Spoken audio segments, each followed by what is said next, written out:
Welcome. This is your host, Arjang Abraham Zendadel.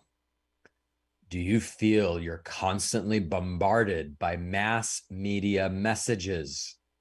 Are you concerned about how your children are being affected by what they watch and read? With the massive expansion of media, from television and movies to YouTube and social media, there's a new challenge for all of us and our families. How do we effectively manage the impact of the media on our lives? Before you click the remote or tap on that app one more time, journey with me today to find out how you can be a wise media consumer. Get ready to move from a media-induced hypnotic trance, you heard that correctly, hypnotic trance, into a state of conscious living without giving up your favorite entertainment. Discover how to become the producer of your own media experience, how to take control of your mind and your life. Our topic today is conscious viewing, how to effectively manage the impact of media on our lives. My guest is Dr. Nancy Maramer, PhD, a licensed clinical psychologist specializing in mind, body, spirit psychology and the impact of media on our health. Dr. Nancy is the award-winning author of Spiritual Fitness, Embrace Your Soul, Transform Your Life, and Get Real, spelled R-E-E-L, Get Real, Produce Your Own Life. As an international speaker, lecturer, and trainer, Dr. Nancy's message of real conscious living has been shared in over 400 television, print, and radio programs, including at CBS, NBC, ABC, Fox, and PBS. Dr. Nancy's more than 3 decades of work in the media, schools, universities, businesses, hospitals, and in private practice have earned her recognition from the American Psychological Association, the Pennsylvania School Counselors Association, and Successful Woman Magazine, among others. Welcome to the show, Dr. Nancy. It's so nice to be here. I will try to live up to that introduction. Okay, I'm sure you will do great. Thank you so much for joining us. We know that anything that has power can be used for good or bad. We can use water to nourish ourselves or drown in it. We can use fire to warm our food or burn our house down, God forbid. The same goes with all forms of media. It's a double-edged sword. As you teach, there are pros and cons, benefits and cons to media usage. What are some benefits, first of all, let's start there. What are some benefits we receive from the media, television, social media, etc.? Okay, well, the obvious and best connection is that we get to learn new things, we get to connect with new people, and so it keeps us aware of what's happening in the world, if it's accurate, and if the media is safe. So the most positive benefit is just that it rounds us out. It helps us to know what's going on around the world. The man who invented television, actually his intention was for people to understand each other all around the world. And that was the purpose of it. And it still is today. Sometimes that's misused. And that's when things turn from good to bad. Right. And it can be entertaining, correct? Oh, very entertaining, sometimes too entertaining, leading to binge watching, etc. But yes, it can be very entertaining, fun, can be a source of social connection, right. As well as learning, educating yourself. Gotcha. So there definitely are benefits to the various media. So we won't throw the baby out with the bathwater. We'll keep the media. However, there's the other side of the sword. So let's talk about the cons, right? This sometimes people don't consider. What are the cons, the costs to media usage? Well, it depends on what type of media you're looking at. With media in general, all media, there's always a message. There's always a point to what's being shown or aired or posted. And you have to look at what's the point behind what's being posted.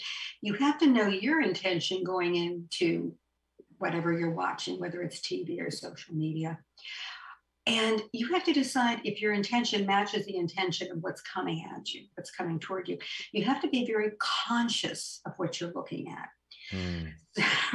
So early in the 70s, the message of a lot of media, because of the pioneering of Norman Lear, was to kind of move society forward with regard to race and gender and the family structure. And that was the message. That was the message of all of his shows. And it really resonated with American people. Sometimes the message doesn't resonate with you. And so you have to decide, am I just window shopping? Am I just checking it out? Or am I really buying into the message? And that's where the conscious viewing comes in. So basically, there's a purpose behind what you're watching. There's messages, and you got to be careful what's coming into your mind, your subconscious. It's interesting because you talk about when we are experiencing different kinds of media, we can go into hypnotic states. Now, people may not realize that. That might be shocking for some people. What you talking about, man? So tell us about that. What do you mean by that? Well, something happens when you're viewing called attentional inertia, where you just are viewing and you're viewing, you keep viewing because you're already viewing. You just sort of get pulled in, and everybody's had this experience. You get on the internet, you look one thing up, and all of a sudden and it's an hour and a half later, and you've been surfing the net and really getting pulled in. And so you become hypnotized from the activity of viewing because you become unaware of what's going on around you. You become sort of subconsciously pulling everything in, taking everything in that you're watching. But you also become hypnotized because media is so subliminal. It is so subliminal that you may not even catch what's going on. Did you ever watch a commercial and say, what in the world is this going to be about? Right. Yeah. In the end, is this going to be about laundry detergent or a car? Yeah, exactly. Yeah. Sometimes you don't know what they're selling. You don't know what's going, and it pulls you in. It draws you in by appealing to ideas that a lot of people have and agree with. And you have to notice that what's going on subliminally, because there's so much that happens underneath the level of consciousness that you become hypnotized. Okay. Now, hypnosis is a relaxed, focused state. So basically, you're focused on what you're experiencing. You're not, aware of other stuff. That's why you may lose track of time, which can be actually very positive if used correctly, but it can also be negative. Now, you're saying there's subliminal messages. Let's expand that and define that. So first of all, what do you mean by subliminal messages? Well, I would go back to the early time of the Norman Lear programming, All in the Family, the Jeffersons, and so on, Maude. He never came out and said, this show is about a bigot. This show is about an independent woman. It was just all implied. Everything in media is implied. And so as you're watching it, if you like the character, you're taking in the implied message. Or if you identify with the character, you take in the implied message. And you can get really attached to these characters and become influenced by their behavior, their beliefs, and their ideals, especially if they match yours. So subliminal is below the surface. It's implied. It's a suggestion. Interesting, because in hypnosis, there's hypnotic suggestions, right? So it's not forced, but the suggestion is there. And you're saying it can actually affect us psychologically, subconsciously, affect our beliefs, behavior, etc. Yes. And if you want to avoid that negative effect, it's very important to start thinking about watching consciously. When you're viewing anything, instead of just staring at the screen, taking it all in subliminally, sit back and take a breath and ask yourself, how do I feel in my body as I watch this? How do I feel mentally? How do I feel in my heart? What do I feel in my gut? How am I being impacted by this? Because that is when you become conscious. That is when you say, oh, I caught that. I caught what they were trying to do there, and I'm not buying it. Or I catch it and I like it. I see. Yeah. So first of all, we're talking about the costs of what we're experiencing. what I'm understanding is we can be influenced in a way that's negative or destructive that goes against our values. So that's why you're saying be conscious so you can catch that. One of the things I teach personal development seminars called Dreamality, is guard your mind, right? We got to guard what we're bringing in, and also what we're telling ourselves, no matter what it is. And now you're connecting into the media, which I absolutely agree with. So one is we could be influenced in ways that are destructive and negative, that goes against our values, correct? Yes, absolutely. Thank you for sharing that. What other ways can the different media be destructive? And you said there's differences. So you were mentioning more television or television programming. What other ways can media have a negative impact on us? Well, we often develop, especially if you don't have a lot going on in your own life, you're going to want more drama in the media. Okay. If you don't have a lot of social relationships, you're more at risk for developing what we call parasocial relationships. And this is when you have been watching something so much and inviting the characters into your living room, into your home, into your life, that you feel like you know them and like they're personal friends. And this happens more with people who have less friends. And so you become really sort of overly involved in the lives and in the plots that these characters are presenting. And then you're really watching unconsciously. You're really being taken in because you have identified with the character. You care about what happens to them. You call them by their first name. I wonder if Emily's going to find her way out of the country, because they feel like you know them. And then you're actually much more influenced by their role model that they're imposing. Interesting. And as you're saying that, I'm imagining if they're suffering, you might suffer along with them. You might get down with them or go up and down with them, which may not be healthy for our lives, right? Right. That creates a roller coaster effect. And it brings you up very high and then down very low. And people kind of like the roller coaster. And yet it's time to sit back and say, is this roller coaster good for me? How am I doing with this? Am I watching this just for fun and having fun with the ups and downs and hoping everything ends well? Or am I really getting upset? Is this really bothering me? Checking in with the body, checking in with the mind or the heart. And checking in with how intense the roller coaster is. Sometimes it's a lot of fun. Sometimes it's a bit too much. Checking in with yourself. I was actually asked why people like Hallmark movies so much. And it's because the bumps on the roller coaster are so low. It's not a big high and a big low. It's just a little bump. Right. And you know how it'll end. Yeah, of course. There's major drama. Sometimes people like reality TV, like cooking shows for that reason, because it's very gentle. It's very feel good. Yeah. Right. Yes. Beautiful. Thank you for sharing with us about the different aspects of the media. We are discussing conscious viewing, how to effectively manage the impact of media on our lives. When we come back, we're going to discuss different kinds of media, for example, news, social media, and how they can impact us. My guest is Dr. Nancy Miramer, an award-winning author and licensed clinical psychologist specializing in mind, body, spirit psychology and the impact of media on our health. You're listening to A Time of Insight. This is your host, Arjang Abraham Zendadel.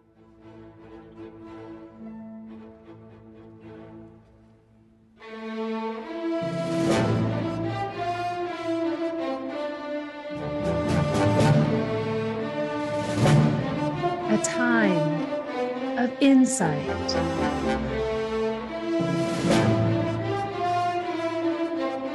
Take KMET 1490 AM with you everywhere you go by downloading our free smartphone apps found on the KMET website, KMET1490am.com. You can also go to the Google Play Store or the Apple App Store on your phone to download the free app. Now you can listen live or play any of your favorite programmers' podcasts using your smartphone. Go to KMET1490am.com and download your free phone app today. Mattress Brothers Overstock Mattress Sale. Just $3.99 for a foam-encased queen pillow top set. $3.99. Check out Mattress Brothers $3.99 Overstock Sale. Mattress Brothers at 120 West Redlands Boulevard in Redlands. The $3.99 Overstock Sale is on now. $3.99 for a foam-encased queen pillow top set. Mattress Brothers also has locations in Hemet, Riverside, and Palm Desert. The $3.99 queen pillow top sale on now.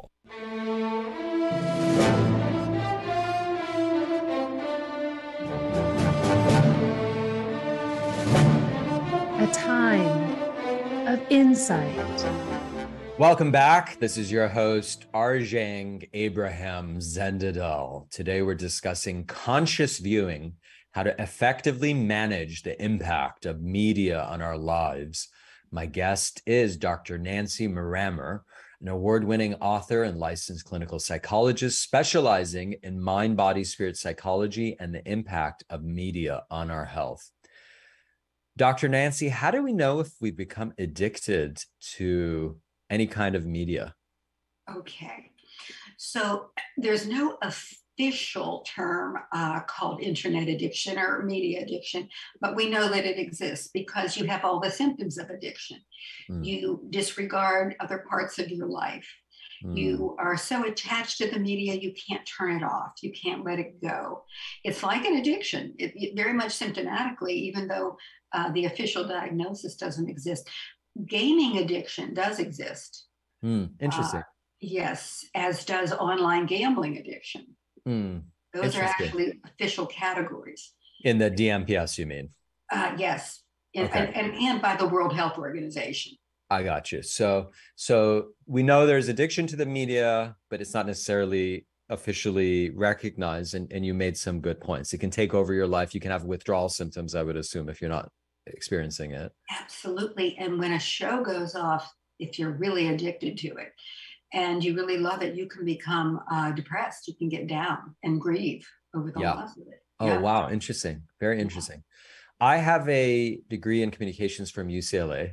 So I'm really interested in talking about news now and politics and how that can impact us and how they're structured also to influence us. So let's talk about the news, whether it's television, print, internet news, etc. How does that impact us? What do we be aware of? Okay. So when watching news, obviously you're going to have an emotional reaction to most of what you see. So be very, very careful that what you watch, what you read, what you listen to is true. Make sure it's accurate. If you're going to have an emotional reaction, make sure it's a real reaction to something that's real and not disinformation. We know that a lot of people get their news on social media, and that's the place where news is the most inaccurate. Okay. How do we know if it's accurate? How do we check that? Fact check over and over and over. Fact check. If you think something is not, and also go to reliable sources. Don't go to a source for your news, such as social media, where it's somebody's opinion. It's not necessarily fact, or there's a twist, there's a bias. And you want to go to the sources that you find through fact checking to be the most reliable, the most accurate, and avoid something called doom scrolling. Okay, and what this is even if it's, let's say you're reading an article from the Washington Post or Wall Street Journal, and it's really intriguing, but it's about something really painful, maybe an earthquake or something really negative that happened, and so you start looking at all the other sites that are talking about this earthquake. They're talking about what happened, how many people were killed. They're showing pictures, they're showing images, and you just keep on a roll, and it's called doom scrolling. And that can be a very something to be very cautious of. Once you've got the news, you've got it. You don't have to kind of reinforce the negativity because it's painful.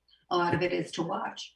It's painful. And the news, I don't know the exact percentage, but it's probably the top 0.01% of the most negative things in the world that's being reported, right? It's very, very distorted as far as how bad things are, in the sense that you're not getting all the positive and the love and the unity and the caring that's happening between the different races and the different situations in life, right? We're focused mostly on the negative. Do you know the percentage, actually? I don't know the exact percentage, but I'm sure it's a very small percentage of the things that are happening.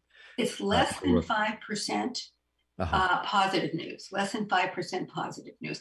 And a lot of news programs now have 5 minutes of positive news. They'll say, this is our kindness segment, and they'll talk about something somebody did that was kind. And those are really valuable, because we are finding out more and more when people watch videos about people performing acts of kindness, that they tend to pay it forward. And there's actually research to back that up. It started many years ago. They did a study to show people various videos and to see if they developed feelings of compassion after watching the video. And they only found one video, and it was the video of Mother Teresa ministering to people in Calcutta. Wow. And it was the giving nature of the video that caused an actual increase in immune function measured in the saliva. Wow. So many years later, we're still researching this, and we found that when people are exposed to positive imagery, positive media, particularly of kindness and of people giving, they tend to emulate the behavior. And that's one of the most important things about media. People emulate what they see at home and on the media. Interesting. So if you listen to this show, which is positive media, it's good for you and your immune system. It is. Right. Okay, so it can have a dual impact. Yes. So we're talking about the effect of news. So one is to be aware that you're looking at a distorted aspect of reality, because it's the most negative things usually that's being shown to us, right? Yes. And then number two, and this is things I really discovered and I'm aware of now, even what's being covered, what's not being covered, the tone of voice that's being used, the words that's being used, all of this twists or puts a spin on or affects how we're experiencing what's happening. And you can really see this if you watch, for example, MSNBC and Fox, and listen to how they cover the same exact events, right? Even though the words that are there, how it's being described, it's all part of the whole process. Can you describe that also, please? Yes. So, as you said, there's bias in the news based on what stories are covered, what details of those stories are covered, what is said about those details, whether it's spun as those details are a good thing or they're a bad thing. Okay, you can say with the same tone of voice, you can say something very neutral and make it positive, or take a neutral event and make it negative, just by the way you present. And the problem occurs when viewers, I will blame the viewers now, there are two problems with viewers. One is confirmation bias. People only watch what they agree with. So you're not getting a broad spectrum of news. So if you watch one particular channel because they talk about things that you tend to agree with, and you're biased toward those things, it just confirms your bias and it makes it stronger. This is why it's hard to change people's minds. They're not listening to the whole story. They're not listening to the big picture. Okay. And as you said, if you go from MSNBC to Fox, it's good to see what everybody has to say. It's good to at least know what people are saying. The other issue is that people like to be a member of a group.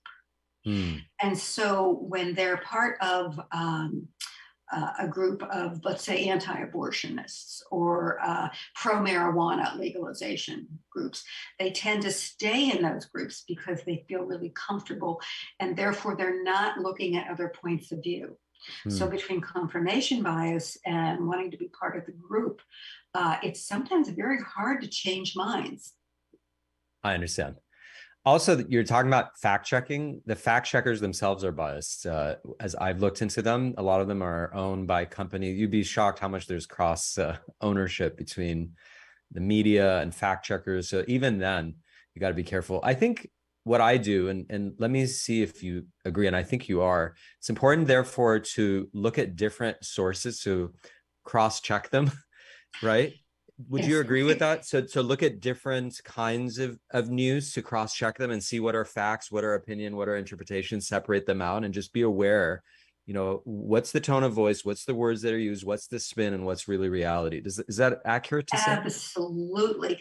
And when people get sort of emotional and they start carrying on about something, be really careful, because they're trying to sweep you up emotionally, which is very hypnotic. Interesting. Very hypnotic. When reporters are told to report the news and just report the news, don't show reaction to it. But when people get very reactive, they're really trying to draw you in, and that can be something to be cautious of, because you want to make sure that their values are the same as your values. You don't want to be swayed by an emotional presentation.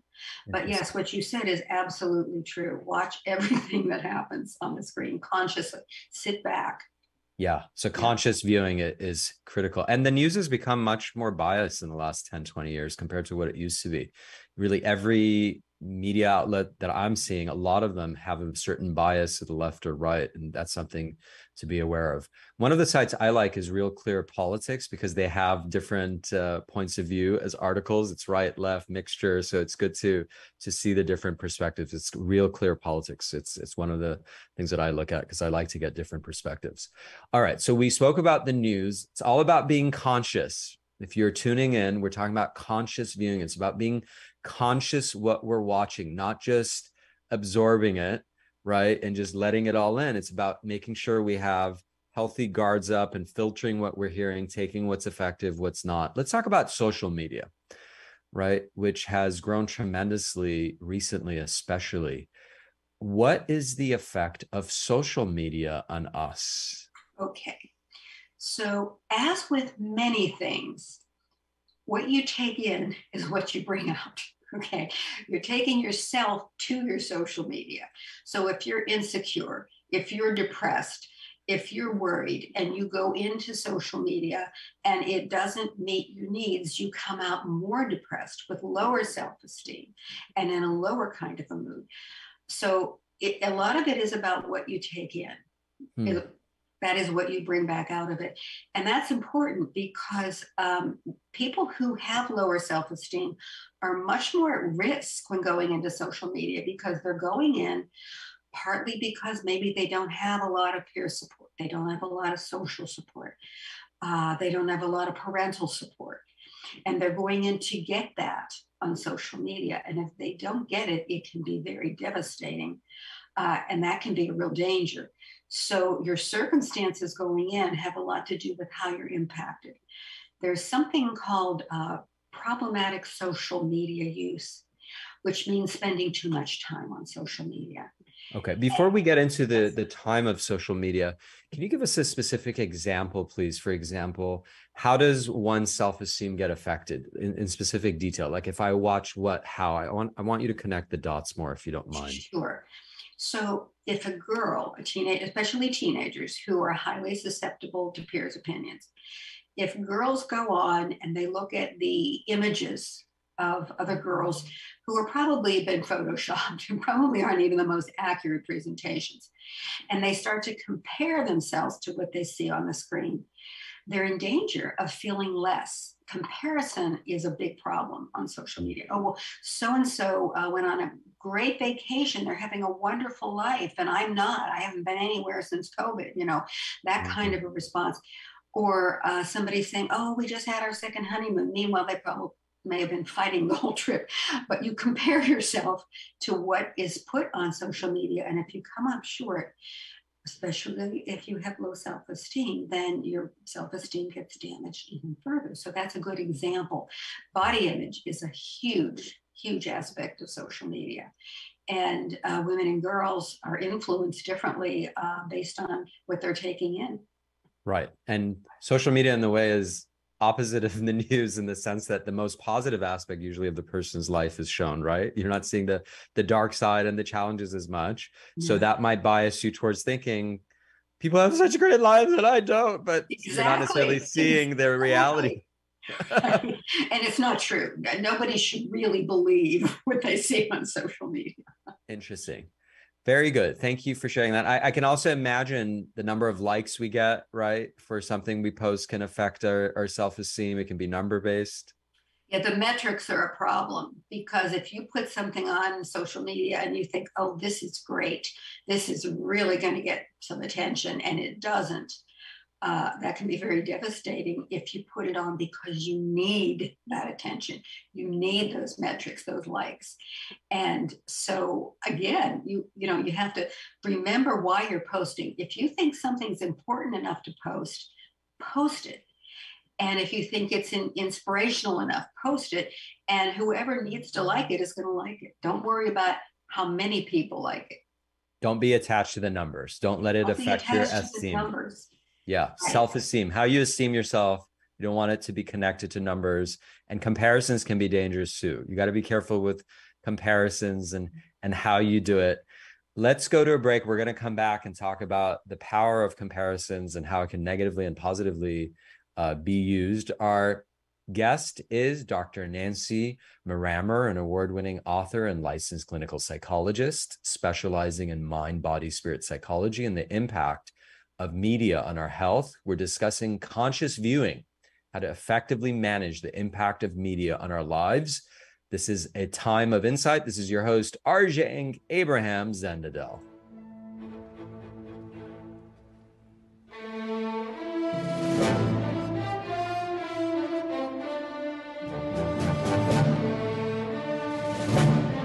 A time of insight.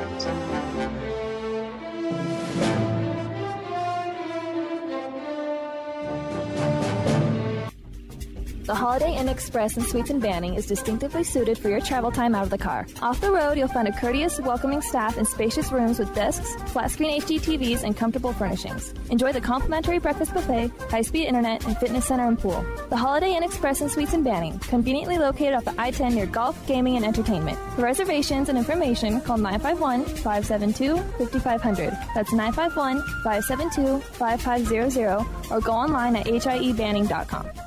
For all you truck and RV enthusiasts, TruckWorks right here in Banning is your one-stop shop for the best diesel performance and overall truck and RV needs. Whether you're towing, racing, off-road, or just cruising around town, TruckWorks specializes in truck and RV service, maintenance, repair, and performance upgrades for every light and medium-duty truck manufacturer. Bring it down to Terry and the guys at TruckWorks. Call 951-922-4776 or visit their website at mydieseldown.com today.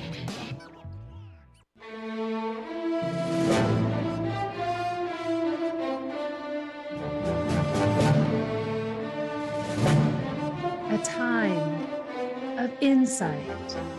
Welcome. This is your host, Arjang Abraham Zendadel. Today, we're discussing conscious viewing, how to effectively manage the impact of media on our lives. My guest is Dr. Nancy Maramer, an award-winning author and licensed clinical psychologist, specializing in mind, body, spirit psychology and the impact of media on our health. All right. So the last segment, we spoke about social media. We are discussing how we go on social media and we can see people who are doing better than us. And that might be a positive bias where they're only showing the good stuff. They're not showing necessarily the bad stuff and the challenges that's going on with them. And I want to talk about the power of contrast and comparisons, because making comparisons can be destructive. It can be constructive. For example, we see someone who's doing less well than us, right? They're having challenges. And the negative is we become arrogant, we are condescending, we're like, oh, look at them, we make fun of them, etc. Or we can use that to be grateful for what we have and develop compassion and gratefulness. Or we can look at someone who's doing better than us and become jealous and resentful and want to take, their money away, or, have bad things happen to them, which is destructive. Or we can be inspired by someone doing better than us and say, wow, I can do better in my life too. Let's explore that, if you don't mind, the power of contrast and how we can use that, not only in life, that's a powerful life lesson, but especially in social media and the media in general. Would you please share about that with us? Okay, so comparison. Anytime you compare yourself, you're either going to come out ahead or underneath. So if you come out ahead today, you're going to come out underneath tomorrow. So comparison should be avoided as much as possible. Now, we compare because of our egos. Okay. And when you're online and you see somebody doing less well than you and you think, oh, gee, I'm so important, I'm better than them. That is what we call false pride. Okay. And false pride, pride goeth before a fall. Okay. So you're going to see somebody doing better than you tomorrow. And then if you're looking to social media for self-esteem, the self-esteem is going to drop. So comparison is to be avoided at all costs. Feeling less than someone means that you probably shouldn't be spending so much time on social media if that's the effect it's having on you overall. Okay. So you're saying avoid comparisons at all costs. My philosophy is we're going to see differences. People are doing less and worse than us. It's important. We don't think that we're better or less than others, but we can maybe use it in an interpretive way that actually benefits us and is not destructive. So I would say it's how we interpret it. You're saying avoid it altogether. Well, I'm saying catch yourself doing it, because it's your ego doing it. It's not the best part of you who's making the comparison. But as you said, if you see somebody doing well, that can be really inspirational. Okay. And so we say, don't hide your light under a bushel, because if you let people know, yeah, I am happy, I am healthy, I am doing well, and this is how I'm doing it, it can inspire other people. And that's important to have those role models. Okay. So we can use it beneficially depending on how we apply it also. Okay. So we came back to agreement on that. Good. All right. Very nice. We're talking about social media. You were saying also that the amount of viewing can be problematic. Please share with us about that. Okay. So for children, there is some evidence now that even 1 hour of screen time can affect brain development. Screen time with social media or screen time total? Screen time. And even though, for example, YouTube has some great channels for kids and parents can set the parental controls up and let them watch YouTube, it does change the way the brain develops. And this is all so new, Arjun. We are still learning about it. There's still so much research to be done. And that is true with everything. It's true with the calming apps. You know, do they work? Do they harm you? There's so much that comes out so fast, and we don't have time to do the research to figure out if it's good for us or if it isn't. So I'm glad you went into children, right? Because there's a lot of parents who are listening right now. We want to know the impact of media on our children and teenagers. So you're saying too much screen time itself can be problematic. How does it affect the brain, and in what ways can it be destructive? Okay. We know that people who spend too much time on screens, it leads to lethargy, it leads to low mood, it leads to sort of a sense of numbness over time, because you have just, again, you've been hypnotized, you've been drawn in, you're not thinking for yourself, you're not going outside and playing, you're not getting exercise, you're probably not eating well because you're not taking the time. So it affects all of your whole life, and it tends to lead to weight gain, actually, too much screen time.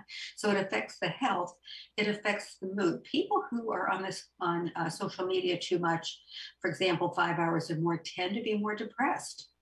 Interesting.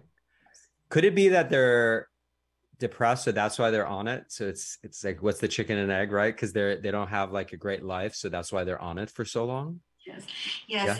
And it may not be rewarding in the way that they had hoped, so they can come away more depressed. Interesting. So for parents who are listening, for kids and teenagers, let's start with kids, like 2-year-olds, 5, 8, 10, before teenage years.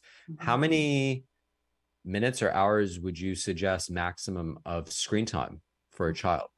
Well, the American Pediatric Association is the only group who has actually set some limits on screen time. So they say before the age of 5, 1 hour. You know, after that, maybe 2 hours for middle school. And that's really a conservative estimate. Now, there's no research to back up their limits that they've set, and they're the only ones that have been willing to kind of go out and do it. And other organizations haven't come out with different guidelines because they don't want to compete. You know, so they're letting the American Pediatric Association guidelines kind of sit. For now. Yes. Right. But you're saying we really don't know. It's being researched. We really don't know the impact. So much research on this now. Right. Yeah. One of the concerns I have, Dr. Nancy, is also the electromagnetic radiation from all these devices and how it affects our health. There's a test that, show that it can actually weaken your nervous system, right? Can you share about that with us? That may be something people are not aware of. Yes. There is evidence, and it's not well publicized evidence, but there is evidence that having your phone on your ear, having your screen in your face, looking at blue light on your television all the time has a negative impact on your entire nervous system. And now we're coming up, what are we doing? We have electric cars. So you're sitting in electricity when you drive these cars. Yeah. And so this exposure tends to be, and again, we're still doing the research, but it tends to have a very negative impact on the whole nervous system, actually, the whole nervous system. And there are a couple of good books and some good videos out about it that explain. There's actually a biomagnetic shield that I have sitting right here beside my computer that actually absorbs and deflects some of those negative, sort of the electricity that I'm viewing. And you can wear one too. You can just kind of, around as you, to protect yourself from some of the impacts. And also, just the visual, your eyes, coming in contact. When COVID started and I went from in-person therapy to online therapy, I developed dry eye. Oh, wow. Because you're just in front of the screen so much. Right. We blink less on computers than we do in normal life. Interesting. I wasn't aware of that. Yeah. We blink about a third as much. Wow. So interesting. On a screen. I actually also have a protective shield for my phone and devices. There, if you search, those of you who are listening or viewing, if you search online, there are different companies who put electromagnetic radiation protection devices. You just got to do your research, make sure you have a high quality product. There's different ones that there are many out there. You just got to make sure you do your research. All right. So we got to be careful with that. That connects us to sleep, right? Because I know in our kids' school, they said that if you have certain electrical devices, it can affect your melatonin levels and actually reduce them and get in the way of sleeping well. Would you please share with us about that? Okay. So whether you're watching TV or looking at your phone, it is recommended that you turn your device off, whatever it is, your television, your computer, at least an hour before bed, because it does disrupt the sleep cycle. And some people find that falling asleep by watching TV is very effective, but research says it's really not. Research says that it does have a negative effect on your sleep cycle. And even though you may fall asleep watching television, you might find yourself waking up a lot during the night. Interesting. Interesting. So it's not just the falling asleep. So if you fall asleep easily, that's not the only criteria. It's how deep a sleep you have, how long you sleep. Is that correct? How long you sleep, how often you wake up during the night. And even with particularly young people, kids and teens, they like to keep their phone by their bed, which interrupts sleep, because they're constantly listening for that little ding that somebody's texting them or somebody's liking them. And so that really interrupts sleep. Yeah, not a good idea. We have our television only in the living room. We only have one, and the cell phones are charged in the kitchen, and they're not allowed to sleep with it because of what you're saying. It's not good. That's important. Now, we have them shut it off a half hour before they sleep. I don't know if that's enough time based on what you're saying. How's that determined, the half hour? Is it based on any kind of specific research, or is it's just simply a kind of an intuitive suggestion? There is some research on it, again, continuing to research everything because everything's new. And of course, research can be conflicting. One study says this and another study says that. So do what's best for your family. Do what works for you. Okay, beautiful. Thank you so much. We are discussing conscious viewing, how to effectively manage the impact of media on our lives. My guest is Dr. Nancy Maramer, an award-winning author and licensed clinical psychologist specializing in mind, body, spirit psychology and the impact of media on our health. You're listening to A Time of Insight. This is your host, Arjang Abraham Zendadel.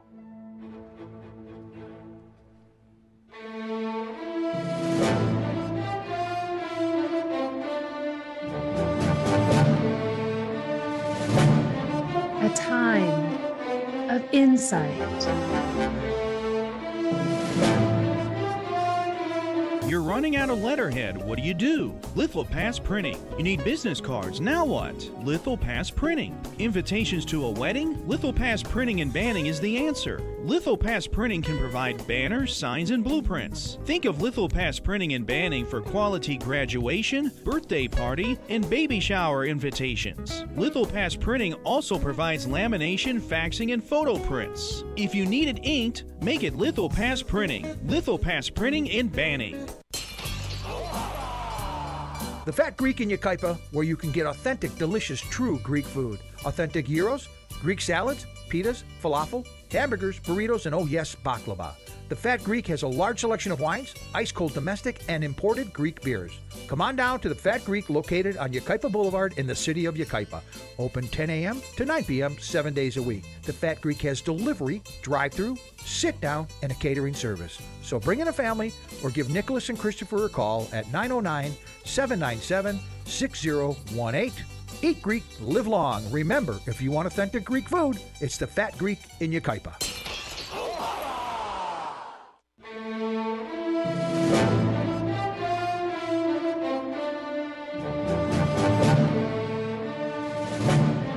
A time of insight.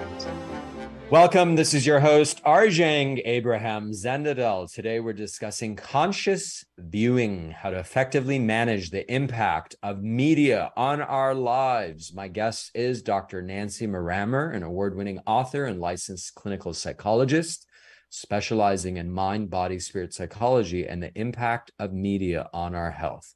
So we know the media is a double-edged sword. There can be positive aspects, there can be negative aspects. I know that you suggest that people go on electronic device fasts once in a while. Stay away from them, maybe every day or once a week. Please share with us about that suggestion and why you suggest it. Okay. Unless you have the kind of the job where you have to be available 24/7, after a certain time of day, shut all of your devices off. Now you can watch television or watch a movie, but shut everything off and just be done. And have sort of an intermittent fasting from your social media, and don't pick it up until you start your workday the following day. Because unless you have something urgent that you're really expecting and you need to be cautious and attentive to, it's best just after dinner, shut it off. Have your evening, get some good sleep, and get up in the morning. Now, if you are doing activities on your computer and that's different, or you have homework or whatever, that's okay. But that's a good limit of time. That's a good type of intermittent fasting to do. You can pick a day every week where the whole family just puts their devices away and spends time together. And you're not allowed to go on your devices. And people who know you get to know, oh, Arjang's not available on Saturday. Okay? Yeah. And we do that. Our family does that one day a week. For about 24, 25 hours, we do not use electronic devices. And those of you who are listening or viewing, it is so awesome. It's so amazing. We think, oh, I'm not using this device, but it actually gives us space to connect to each other, to ourselves, to connect to God. So it's a really beautiful, beautiful, amazing, energizing, enlightening practice. And it makes our kids not be addicted so much, not be addicted to the devices, to be able to not be attached to it and have power over it, right? One of the things I share, I'm sure you also share, are you the slave of your technology or are you the master of your technology? And really consider that. Are you the slave of your technology? Or are you the master of your technology? And I think by having that break once in a while, it allows you to flex your muscles and your power over the technology, right? What do you think of that? Being the slave versus the master is critical because it's a fine line and you can go from one to the other very quickly. So for example, let's say you open your email and you've got all these emails that you really don't want. You spend half your day deleting them or trying to respond to them, and you're a slave. You're a slave to your social media. But to be a master is to say, I'm out of the office for the next 2 days, or to just unsubscribe to anything that really is not in alignment with your values and what you want for your life. Then you become the master. You make decisions, you make choices because you're viewing consciously. I love that. You want to hear a secret? Don't be shocked, Dr. Nancy. Okay. And those of you who Never, are nothing can with shock us, me. really? Okay. I don't have text on my phone. I actually don't use text consciously because I feel it's distracting. I don't want to be, typing this little on this little screen. And it's wonderful. And people are shocked to hear that. Is it possible you cannot have text? And I'm sharing with you, it is. I use email and I tell people just to call me and my clients to call me. And it's very freeing because a lot of times for text, I got to be available right away. People usually expect text to be responded to quickly. And I like the human connection, speaking to people. And I don't want to be, I don't want to be responsible to have to respond quickly because there's other things going on. I want to be master of my time. So I'm not saying people should not use text. It's up to the person. I'm just saying it's possible. And I'm sharing this with people. We can choose how much to use any technology and in what way, right? What do you think of that principle? You bring up something interesting, which is media and relationships. Very important because people have gotten to the point where they don't read their emails and they don't listen to their voicemails. They only communicate by text. And so they're cutting off a lot of social interaction. They're cutting off a lot of personal contact. And texting, the whole venue of texting has developed a system and a way of especially teenagers interacting where they can't read other people's cues. They can't read body language. They can't read emotional responses in the face. Yeah. And the tone of voice, you don't know what tone of voice it is. It could be like, hey, how you doing? Or, hey, how you doing? Yeah. Right? Whatever. Anything, as you said before, can be positively twisted or negative depending on the tone of voice. And you don't get that. You don't hear that. Right. And you need that human interaction to develop socially and emotionally and to be able to read other people, to be able to understand human interaction and how it works. Okay. So really the message I'm getting from you today is that we are in charge. It's important to be conscious what we're using, how we're using it, so we can utilize the tools that are around us. And technology is amazing. Media is amazing. Social media can be very powerful and positive, but to use it consciously so we take the good, not the bad, right? That's the basic message that I'm hearing from you today. Take the good, not the bad, and live consciously. Even when you walk away from your media, live consciously. Look mindfully at what's going on around you. Be present in the moment. What do you hear? What do you see? What do you smell?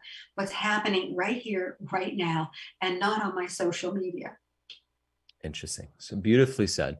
Do you have any final messages that you would like to share with us about media usage, or how parents, for example, can support to manage or regulate their kids' media usage? That's something actually that'd be nice to end with in this last few minutes, please. Sure. There's a system now, you can find it online, called Wait Until 8th. And say that one more time. Wait until 8th, to get 8th grade, to give your child a phone. Oh, okay. Wait until 8th. Gotcha. And what it is it's a parent support group. So what's the first thing kids tell you when they want a phone? All my friends have phones. I can't communicate with my friends. But if the parents all get together and decide that they're going to join Wait Until 8, and none of the kids have phones. And so the pressure is off, and the kids don't have phones until they're socially and emotionally able to handle them, and hopefully not lose them and not break them. And for younger children who need to be in connection with their parents for some reason, let them know they're home from school or whatnot, you can get a very, very simple phone that just calls in and calls out. Okay. So get a simple phone. You don't have to have them use it so early. We can limit the time. Any other suggestions that you have for parenting and media usage, social media especially? Yes. If you notice a change in your child's behavior, pay attention to what's going on their phone, on their social media, because often there can be cyberbullying. There can be sort of exclusion bullying, where kids post pictures of themselves doing something and deliberately don't include your child just to sort of passively aggressively bully. And if you notice a change in your child's behavior or their mood or their sleep, look and see what's happening on their social media, because that can be the cause. Interesting. Thank you so much for sharing your wisdom with us. We are speaking to Dr. Nancy. We're speaking to Dr. Nancy Maramer, an award-winning author and licensed clinical psychologist specializing in mind, body, spirit psychology and the impact of media on our health. We're discussing conscious viewing, how to effectively manage the impact of media on our lives, how to effectively manage the impact of media on our lives. You have several books that you have written. One is called Spiritual Fitness, Embrace Your Soul, Transform Your Life. The other one is Get Real, spelled R-E-E-L, Produce Your Own Life. Where can people get your books, Dr. Nancy? Amazon is a good source, or my website, www.realconsciousliving, R-E-A-L, consciousliving.com. And everything's available there. Okay, so let me go ahead and share the website again. It's realconsciousliving.com, spelled R-E-A-L, conscious, C-O-N-S-C-I-O-U-S, living, Living.com, realconsciousliving.com. And I know your focus is being conscious in all aspects of life. One is the media, but there's, of course, a lot of different aspects of life. So it's really about being conscious, living a conscious life. It really is. And there's a lot of information on the website about that for every area of your life. Okay, beautiful. Thank you for being with us on the show today. We really appreciate it. It was fantastic. I learned so much from you. Thank you. Oh, thank you for having me. Thank you for the invitation. Of course, of course. And I want to thank Jesse, our technician today. For those of you who would like to connect to me, Zhang, please go to our website, dreammality.com. That's DREAMALITY.com. So instead of reality, it's dreammality.com, DREAMALITY.com. Thank you also to my lovely wife, Nicole, who is my co-producer for this show along with myself. Let's end with a quote by an anonymous. Let's end with a quote by someone who's anonymous. And this person says, "It all begins and ends in your mind. What you give power to has power over you if you allow it.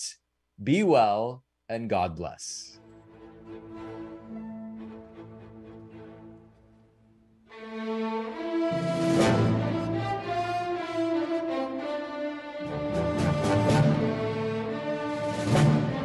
A time of insight,